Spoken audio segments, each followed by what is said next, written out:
Olá pessoal, estamos começando aqui uma videoaula falando sobre algumas questões comentadas. Na verdade existem 4 questões aqui que foram elaboradas e nós iremos discutir um pouco sobre as possibilidades de respostas de cada uma dessas 4 questões, levando-se em consideração a questão de eixos temáticos da própria Secretaria de Educação do Estado, que nos orienta, ok? É, Vamos lá. Primeira questão, ela é um pouco extensa, viu pessoal? Ao analisar as sociedades humanas ao longo da história, logo percebemos a fragilidade do gênero humano em relação à natureza, pois em praticamente todos os ambientes adversos, o ser humano não consegue se adaptar ao meio. Ou seja, a gente está vendo aqui que o ser humano ele não consegue ter uma adaptação completa ao meio ambiente, sendo necessário a ele elaborar estratégias que o isolem do meio ou que adapte as condições adversas às suas necessidades. O que inicialmente é um problema, pessoal, a gente está vendo até aqui, que na verdade fez com que os seres humanos buscassem olhar diferente para a natureza. Em vez de ter que se adaptar, como os demais animais faziam, eles fizeram o quê? Eles começaram a adaptar o meio ambiente às suas necessidades. O primeiro exemplo de adaptação do meio ambiente às necessidades humanas que se há registro é a agricultura, que foi sendo repassada de geração a geração através da cultura, sendo ela, a cultura, utilizada também em outros aspectos da vida humana, tais como religião, maneiras de se vestir, de se comportar e alimentar-se, de exercer o trabalho, sendo os principais canais na construção do elemento cultura, a família e instituições de ensino, como escolas e universidades. Cada uma destas buscando a construção de elementos essenciais a partir de maneiras diferentes de educar.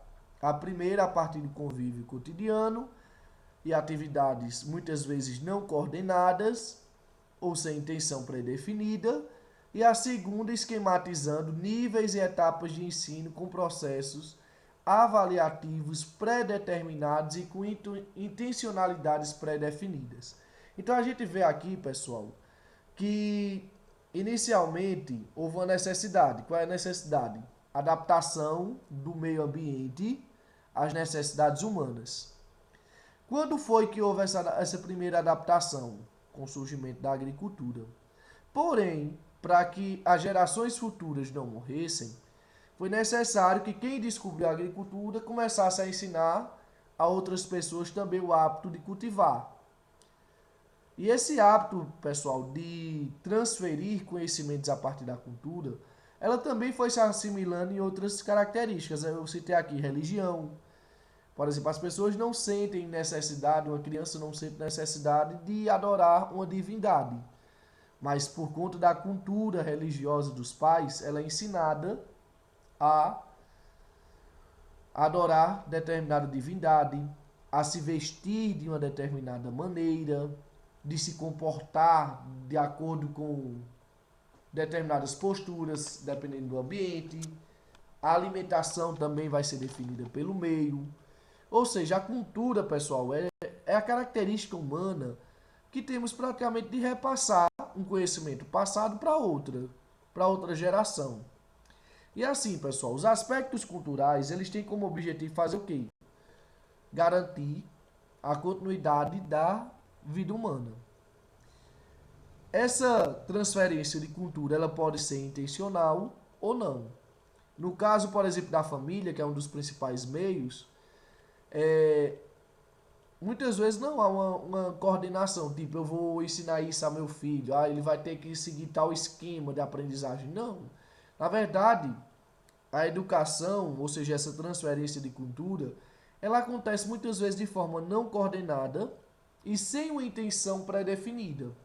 Já se você for pegar instituições como escolas, universidades, você vai ver que existe uma esquematização de avaliação, do que vai ser aprendido em um determinado grau de ensino, o que é que vai acontecer no próximo grau, ou seja, tudo é intencional e pré-definido, ok? Aí vem a pergunta aqui. Escola e família buscam repassar a cultura de uma sociedade a partir, respectivamente, de... Olha, estou perguntando como é que a escola e a família buscam repassar a cultura de uma sociedade para outros. A letra A partir de visita a instituições religiosas, também, mas não é isso, não é somente isso. E a escola é educação espontânea. A educação na escola, ela acontece assim, sem querer, sem intencionalidade? Não. Então, embora a primeira, a escola, eu pedi respectivamente, viu, pessoal? A escola possa eita, a escola ela possa fazer visitas a instituições. Não, está equivocado aqui. Essa não é a resposta.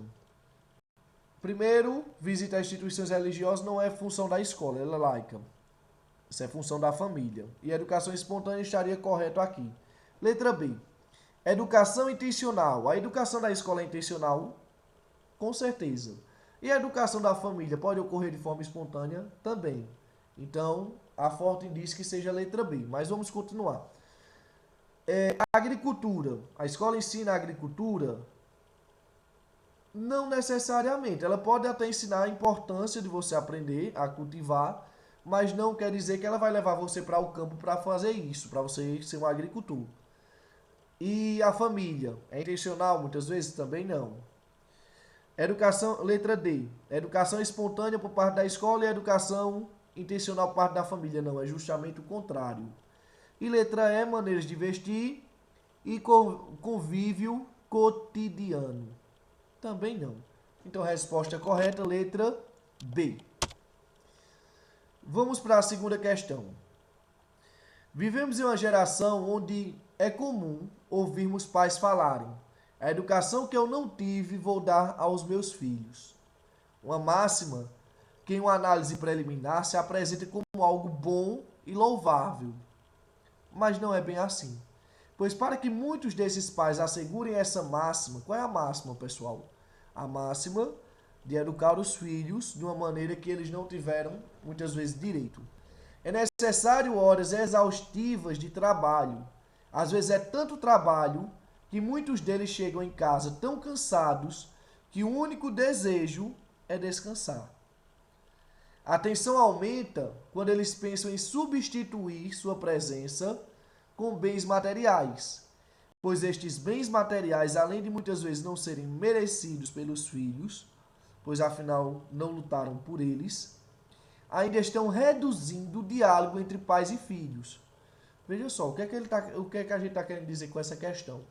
Está querendo dizer que muitas vezes os pais, eles têm uma sobrecarga de trabalho, sobrecarga tal, que muitas vezes eles chegam em casa só fazem descansar, quando estão com tempo livre, e que muitas vezes, para suprir a falta da sua presença no ambiente doméstico, eles procuram suprir com bens materiais. Os filhos muitas vezes não lutaram por esses bens materiais. E segundo, os bens materiais eles não acabam com a necessidade de quê? De diálogo. Mas o diálogo tem reduzido por conta disso. A longo prazo, os filhos vão crescendo inseguros, achando que tudo que quiserem deve ser atendido. Afinal, assim era na infância, né? E quando não, se frustram e se fecham, culpando o mundo por suas limitações. Se acham geniais, pois afinal de contas tiveram uma boa formação escolar. Sabem lidar com a tecnologia e até outros idiomas. Mas no que tange às relações pessoais de convívio, isso lhes falta. Vamos para a pergunta. Constatamos a partir do texto que existe uma geração de filhos frustrados que culpam o mundo por suas limitações, sendo isso algo ligado a ou ao. Por que os filhos culpam o mundo por suas limitações, por suas frustrações? Está ligado ao quê, pessoal? Ao fato deles estudarem muito? Foi isso que o texto estava querendo dizer? Não. Eles estudam muito, mas não é isso necessariamente que faz deles se sentirem frustrados ou não atendidos suas necessidades. Segundo, letra B, né? Ao fato de terem muitos bens financeiros, poderia ser, mas a gente não vê frustração somente por quem tem bens financeiros, viu, pessoal? Letra C. Falta de diálogo entre pais e filhos. Constantemente no texto a gente viu a recorrência da falta de diálogo, não foi? Mas vamos continuar. Socialismo dialético. Em momento algum do texto ele fala sobre socialismo dialético. E letra E, ao fato dos pais não escolherem um bom trabalho. Você poderia argumentar, dizer, não, é porque o pai ele está com um trabalho que ocupa muito tempo dele. Mas não é isso. Na verdade, a alternativa correta, letra C. Durante todo o texto a gente viu falando sobre a questão da falta de diálogo. Essa educação mais humana, falar sobre as coisas, que a vida não é fácil, que a vida não é tão simples, que na verdade, para que seja conquistado determinadas coisas exigem muito trabalho. E muitas vezes esse diálogo não é repassado para os filhos. Os pais absorvem essa carga, mas não repassam. Então a alternativa correta, letra C. Pessoal, as duas próximas questões, elas utilizam-se da letra da música Até Quando, do cantor carioca Gabriel Pensador.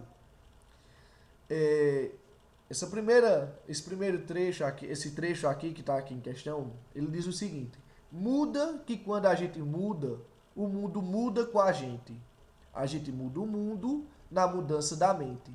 E quando a gente muda, a gente anda para frente. E quando a gente manda, ninguém manda na gente. Na mudança de atitude não há mal que não se mude, nem doenças sem cura. A mudança de postura, a gente fica mais seguro. Na mudança do presente, a gente molda o futuro. Ok? Essa música ela foi gravada, foi extraída do disco, né, um fragmento de um disco do ano 2001, mas ela data de 1992, viu, pessoal? Isso aqui é apenas a referência. De acordo com o trecho destacado, podemos inferir é o quê? Tirar a informação que há um efeito Lampedusa em nossa sociedade. O que é um efeito Lampedusa, pessoal? O efeito Lampedusa é um efeito onde tudo muda para permanecer como está. Ele está falando aqui na letra do texto, nesse trecho aqui, que as pessoas devem lutar para que tudo permaneça como está? Não. Ele está pedindo para que de fato haja uma mudança social, que o mundo mude.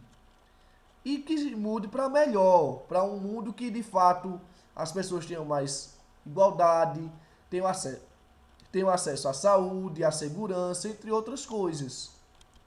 Então, esse negócio de dizer que tudo vai mudar para permanecer como está, isso não é. Então, a letra A a gente descarta. Letra B. A mudança de atitude é necessária para que assim possamos mudar o mundo. Muito boa. Mas a gente vai continuar. Letra C. As leis brasileiras são boas para o bom funcionamento da nossa sociedade. Em momento algum, ele fala sobre lei. Muito pelo contrário, ele critica a questão do funcionamento que está naquele momento. Então, letra C também a gente descarta. Letra D. Ele encontrou a cura de diversas doenças e formas de aumentar a segurança das pessoas. Ele até fala em cura de doença, em ficar mais seguro, mas ele não criou. Ele não fala aqui em momento algum que ele criou uma vacina, que ele criou um método de combater uma doença. Ele não deu uma proposta de aumentar a segurança. Ele disse, olha, a gente precisa lutar, protestar, se movimentar, para que de fato as políticas elas possam ocorrer. Mas isso não significa que ele era um médico ou então um político para lidar com formas de aumentar a segurança. Ele até poderia fazer uma proposta, mas ele não cita aqui nenhuma proposta na música. E letra E. Passado, presente e futuro estão integrados num ciclo sem fim. Claro que não. Claro que não, pessoal.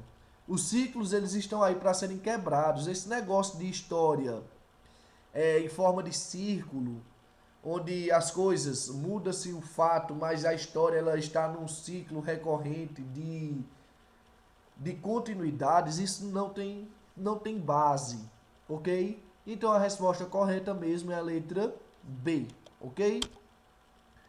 Quarta e última questão. Ela foi extraída do Enem de 2013, viu, pessoal? Não adianta olhar para o céu com muita fé e pouca luta. Levanta aí que você tem muito protesto para fazer. E muita greve. Você pode, você deve, pode crer. Não adianta olhar para o chão, virar a cara para não ver. Se liga aí que te botaram em uma cruz. E só porque Jesus sofreu não quer dizer que você tenha que sofrer. Ok? Vamos continuar aqui. As escolhas linguísticas, essa questão ela volta-se um pouco para a questão linguística, pessoal, feitas pelo autor, conferem ao texto caráter atual pelo uso da linguagem própria da internet. Vocês acham que esse texto aqui, ele utiliza-se da linguagem da internet? Abreviações e tal? Não. É um texto reflexivo que pode ser utilizado na atualidade, mas ele não não é um texto da internet.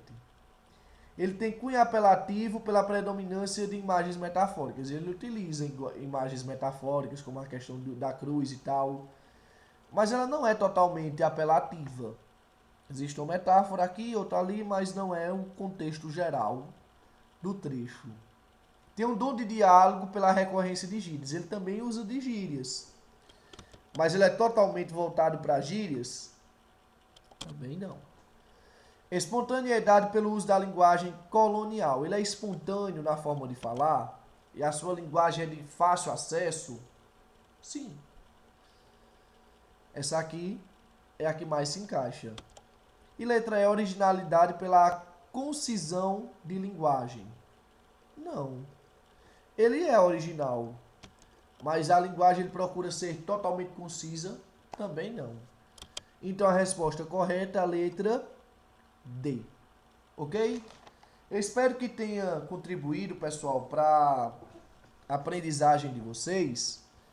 E desejo a vocês que, se quiserem, vocês podem olhar mais atentamente cada uma dessas questões, podem questionar.